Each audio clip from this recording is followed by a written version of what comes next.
ایک مشرک ہوں ہر بندے دے دل وچ یہ بس تم شرک کر دے کوئی نہ کر دے ہو تواڈے گھراں چ ہوندا ہے شرک اور فلانا بندہ جی وہ کول تویز لین جاؤ جی وہ کول جن بھی ہیں وہ جادو بھی کردا ہے جی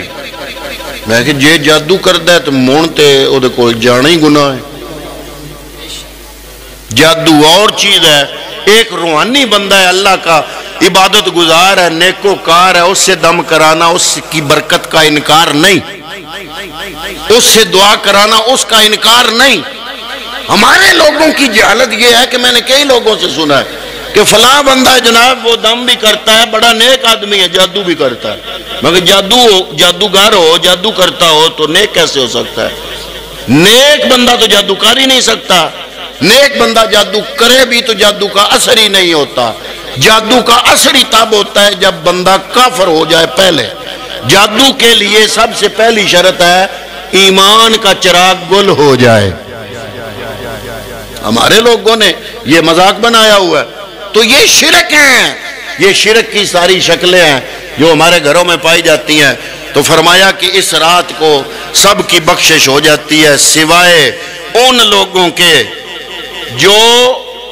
مشرک ہوں ایک اور حدیث پاک ہے حضرت انس فرماتے ہیں ام المومنین سے ہی روایت کرتے ہیں حضرت انس بن مالک حضور کے صحابی آپ فرماتے ہیں پیغمبر اکرم نے جن لوگوں کو اس رات میں بھی فرمایا نا کہ ان کی بخشش نہیں ہوگی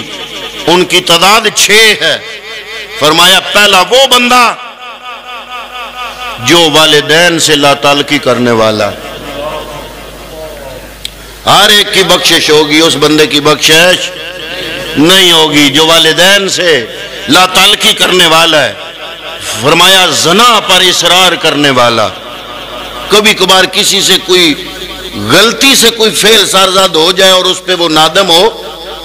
یہ بات الگ ہے وہ توبہ کر لے اس کی بخشش اس رات کو ہو جائے گی لیکن جو عادی ہو زنا کا زنا پہ اصرار کرنے والا فرمایا اس رات کو ساری مخلوق بخشی جائے گی زنا پہ اصرار کرنے والا نہیں بخشا جائے گا تیسرا فرمایا وہ بندہ جو رشتہ داروں سے بغیر کسی وجہ کے تعلق توڑنے کے لیے ہر دم تیار رہتا ہے پانچواں فرمایا جو چغل خور ہے یعنی کہ آگ لگانے کے لیے ایک کی بات دوسرے کو بتائی اس کی اس کو بتائی فرمایا سب کی بخشش ہو جائے گی سوائے چغل خور کے اور چھٹا فرمایا کینہ دل میں رکھنے والا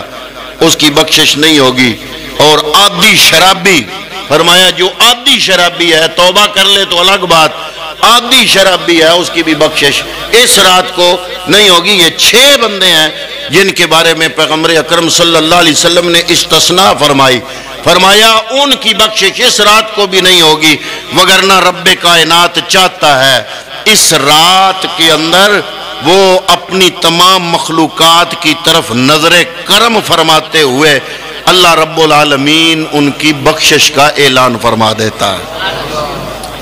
کہ ایسے ہے کہ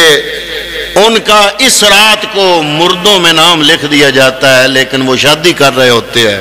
ان کا بچہ ہو رہا ہوتا ہے لیکن اس رات کو لکھا جاتا ہے کہ اگلے شعبان سے پہلے اس نے ختم ہو جانا ہے اس کی زندگی کا فیصلہ کر دیا جاتا ہے تو حضور نبی کریم صلی اللہ علیہ وسلم نے ام المومنین سے فرمایا کہ ایک اور یہ 2 روایتیں میں نے پیش کی ایک تیسری روایت ام المومنین سے ہی ہے وہ بھی اس کے الفاظ الگ ہیں کہ حضور نبی کریم صلی اللہ علیہ وسلم جب بستر پہ موجود نہیں تھے یہ بھی ابن ماجہ کی حدیث پاک ہے امام بیہقی نے بھی درج فرمائی ہے آپ فرماتی ہیں ام المومنین کہ جب میں اٹھی اپنے بستر پہ مصطفیٰ کریم کو موجود نہ پایا میں اٹھی کہ شاید حضور نبی کریم صلی اللہ علیہ وسلم کسی اور حجرے میں تشریف لے کر گئے آپ فرماتی ہیں میں جب اٹھی تو میں ٹکرائی پیغمبر اکرم سے وہ حجرے کے اندر ہی تھے اس میں تو تھا نا کہ وہ جنت البقیع میں تھے اس حدیث میں ہے شاید یہ دوسرے سال کی بات ہو اس سال جنت البقیع میں ہوں اور اس سال حجرے میں ہوں تھی نصف شعبان کی رات تو آپ فرماتی ہیں کہ میں ٹکرائی ان سے تو حضور نبی کریم صلی اللہ علیہ وسلم آپ نے سر سجدے سے اٹھایا، آپ رو رہے تھے، میں نے عرض کیا یا رسول اللہ، اللہ رب العالمین نے تو آپ کے اگلے پچھلے معاف کر دیے، آپ اس قدر کیوں مشقت کرتے ہیں؟ پیر آپ کے سوجن آ گئی، پاؤں سوج گئے۔ آپ فرماتے ہیں ام المومنین اے عائشہ صدیقہ، کیا میں اس انعام پر میرے رب العالمین کا میں شکر گزار بندہ نہ بنوں؟ کیا تمہیں یہ خطرہ تھا؟ اب اگلا جملہ مصطفیٰ کا سنو، کیا تمہیں یہ خطرہ تھا کہ تمہارے حق میں اللہ اور اس کا رسول ظلم کرے گا؟ اب بڑے بندے پڑھے لکھے سیانے بیٹھے ہو، اللہ تے بسترے تے ہونا نا، آئے ہائے، یہاں جو کملی والے کا جملہ ہے نا، اے عائشہ کیا تم یہ سمجھتی ہو کہ اللہ اور اس کا رسول تم سے ظلم کرے گا؟ اب زوجہ محترمہ تو مصطفیٰ کی تھی، قرب بیوی سے کرنا تھا تو پیغمبر نے کرنا تھا، اللہ کا ذکر کیوں کیا؟ اس لیے کہ یہ بتانا مقصد ہے مصطفیٰ کا کہ چاہے میں اپنی زوجہ محترمہ کے بستر پہ ہوں، چاہے باہر ہوں، چاہے جلوت کی زندگی ہو، چاہے خلوت کی زندگی ہو، میں پیغمبر اکرم کا ہر کام رب العالمین کی رضا کے مطابق ہوتا ہے، میرا کام رب کی رضا کے مطابق ہوتا ہے۔ تو آپ فرماتے ہیں کہ تمہیں یہ خطرہ تھا؟ عرض کی وہ لوگ بھی تو سچے تھے نا، بھی عورت تو عورت ہوتی ہے، مرد مرد ہوتا ہے، عورت کی اپنی فطرت چاہے وہ اما ہاجرہ بن جائے یا حضرت سارہ بن جائے، عورت کی فطرت تو اپنی جگہ ہے کہ جو ہے نا وہ اپنی سوکن کا کچھ نہ کچھ اس کے دل میں ہوتا ہے کہ میرا خامن مجھے توجہ دے رہا ہے یا میری توجہ کا حصہ بھی کسی اور کو دے رہا ہے۔ تو سچی بات کی لگی لپٹی نہیں کرتے تھے وہ لوگ، سچے من کے کرے دل کے اجلے ہوتے تھے۔ عرض کی یا رسول اللہ میں نے یہ سمجھا کہ شاید میری باری کسی اور زوجہ محترمہ کو آپ عطا فرمانے والے ہیں، تو پیغمبر اکرم صلی اللہ علیہ وسلم نے فرمایا، جملہ سنو، حضور نے فرمایا عائشہ آج نصف شعبان کی رات ہے، میرا رب جس طرح پنجابی وچ کہندے نا جاتی پونا، میرا رب اپنی نظر رحمت کی توجہ مخلوق کی طرف ڈال رہا ہے، اور آج وہ رات ہے کہ میرا رب اس رات کو بنی کلب کی بکریوں کے بالوں کی تعداد کے برابر گناہ گاروں کی بخشش فرما کے جنت عطا فرمائے گا۔ اب یہ بنی کلب کا نام کیوں لیا؟ یہ اس حدیث میں تو اس کا ذکر نہیں، میں نے ویسے کہیں اور پڑھا کہ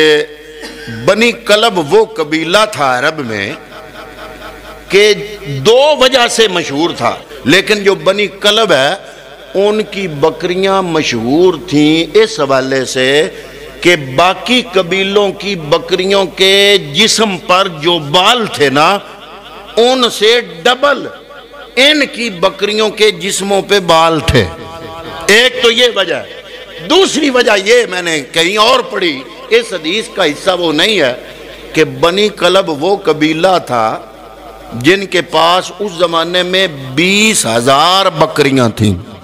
اگر ایک بکری کے بال آپ نہیں گن سکتے تو پھر 2 نہیں، 10 نہیں، 50 نہیں، 100 نہیں، بلکہ 1000 نہیں، 20,000 بکریاں، ان کے جسم پہ جتنے بال، ان کی گنتی کر لو، تمہارے کلکولیٹر جواب دے جائیں گے۔ پیغمبر اکرم نے فرمایا اے عائشہ میں اس رات کو ضائع نہیں کرنا چاہتا تھا، اللہ تعالیٰ نظر رحمت فرماتا ہے بنی کلب کی بکریوں کے جسم پہ جتنے بال ہیں اتنی تعداد میں اللہ تعالیٰ گناہگاروں کی بخشش فرما کے جنت عطا فرما دیتا ہے۔